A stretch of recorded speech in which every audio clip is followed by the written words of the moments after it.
सद्गुरु श्री ब्रह्म चैतन्य महाराज गोंदवलेकर, इनका प्रवचन 21 अगस्त।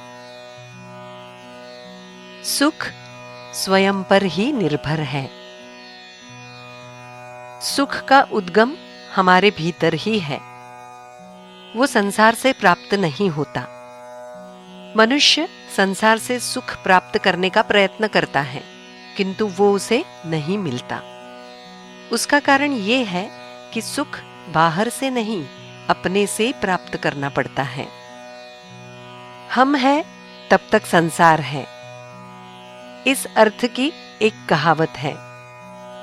इसका मतलब ये है कि संसार का अस्तित्व हमारे अस्तित्व पर निर्भर होता है। मान लो हमारे घर में बिजली के दिए हैं, बटन दबाते ही वे जलने लगते हैं। लेकिन यदि कहीं बिजली के उद्गम के स्थान पर ही बिगाड़ हो जाए तो घर के बटन दबाने से दिए नहीं जलेंगे। यही नहीं, बल्कि घर के दियों को सुधारने का प्रयत्न करने पर भी जब तक मूल स्थान से बिगाड़ में सुधार नहीं होगा, तब तक कोई मतलब नहीं होगा। उसी प्रकार हमारे अपने भीतर सुधार किए बिना हमें बाहर से सुख नहीं मिलेगा। समुद्र भूतल पर दूर दूर तक फैला हुआ है, लेकिन कभी क्या ऐसा हुआ है कि किसी एक स्थान का पानी कम खारा है? उसी तरह संसार में कहीं भी जाओ, सुख के बारे में अनुभव समान ही होगा। यानी सुख संसार पर नहीं, हम ही पर निर्भर है, और उसका उपाय ये है कि हम अपना ही सुधार करें। तो अब ये सुधार कैसे किया जाए? भगवान ने मनुष्य को भला बुरा समझने की बुद्धि दी है, जो अन्य प्राणियों को नहीं दी है। तो उस बुद्धि का पूरा पूरा उपयोग करके हम बुरी बातें करने से बचें और अच्छी बातें करने का प्रयत्न करें।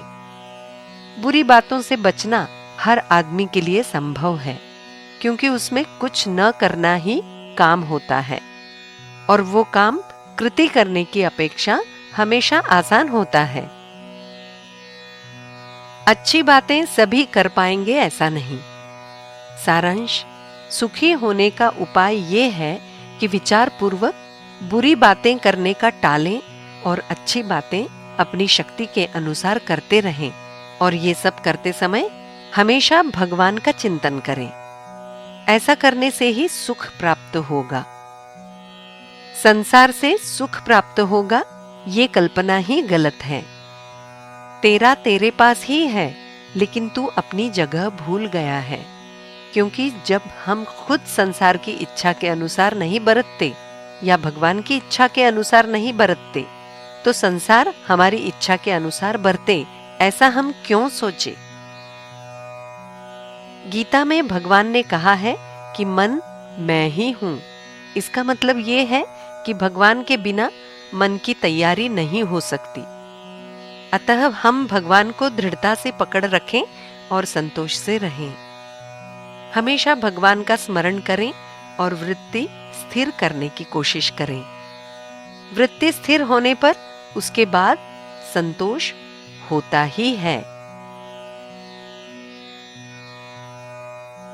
हमारी जरूरत की चीजें देने पर भगवान की सच्ची कृपा नहीं होती।